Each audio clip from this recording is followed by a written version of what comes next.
Let's review this entire unit, Unit 7, to prepare for our test on tomorrow, May 4th, which is a Friday. This unit talked about evolution and classification. So we're going to start off with two theories, biogenesis and abiogenesis. Abiogenesis is the theory that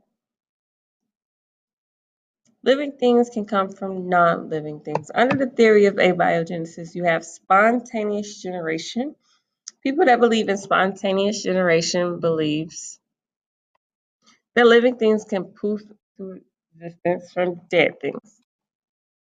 This theory was disproved by two people, and what they did was they placed a lid over the dead meat to show that flies cannot come from dead things.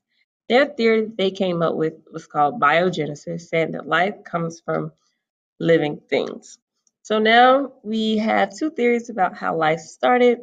Let's figure out exactly how life started. So early Earth had a lot of different gases in the atmosphere, but one was missing. There was no oxygen on early Earth. Therefore, all the organisms were anaerobic organisms. They were able to make energy without oxygen. Two scientists, last name Miller and Urey, they set up an experiment where they tried to show how early Earth was like. They created some water, or they added water, which showed how the ocean was. They use gases to create the atmosphere, and they use electrical charges to create the lightning.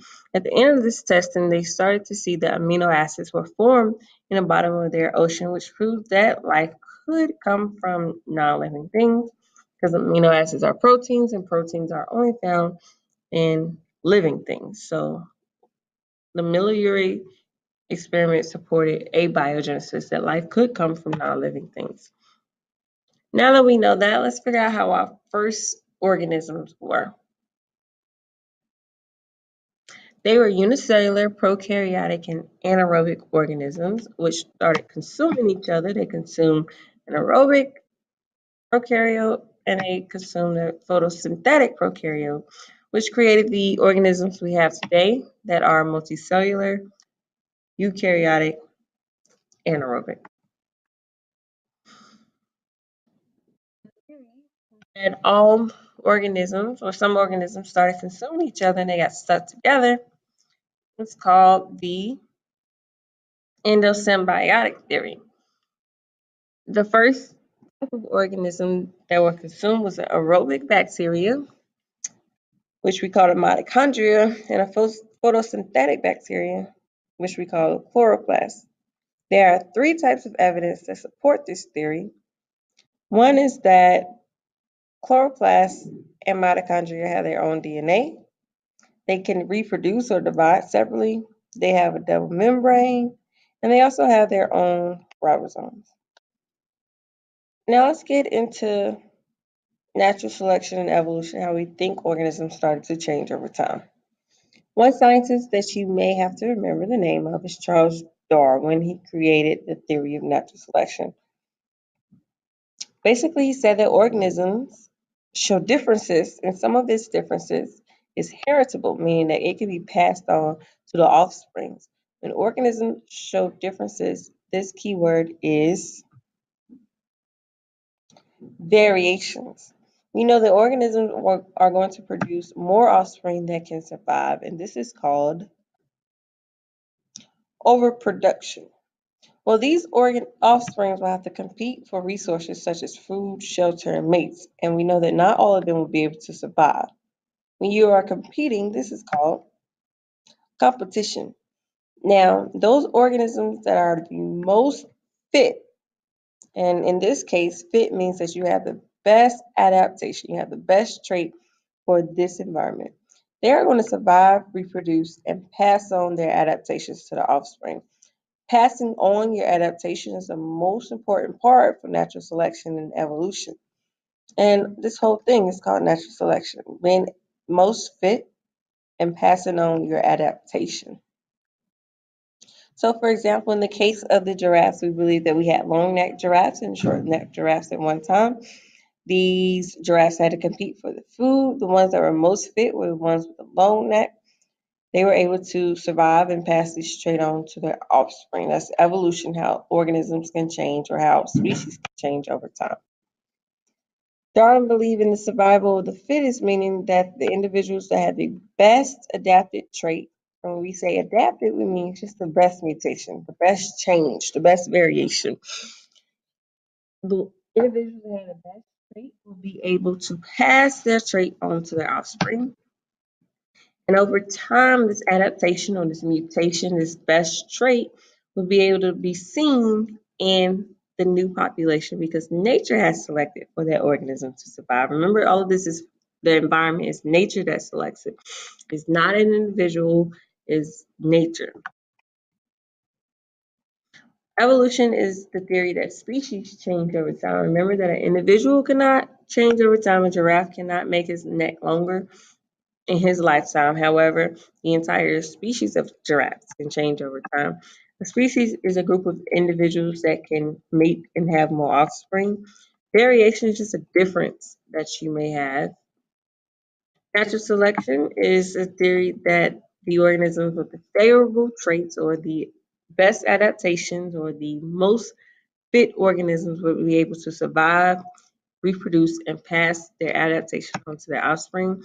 Remember that adaptation is a beneficial trait. It's not that you adapt to your environment, it's your mutation. So your genes have this trait that's best fit for this environment. Let's talk about the evidence that we have to support evolution.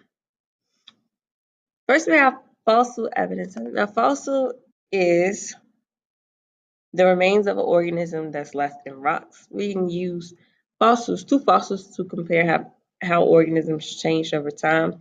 So if I find an old fossil of a bird and a newer fossil and a more recent fossil of a bird, I can compare the two bone structures to see that this organism has changed over time.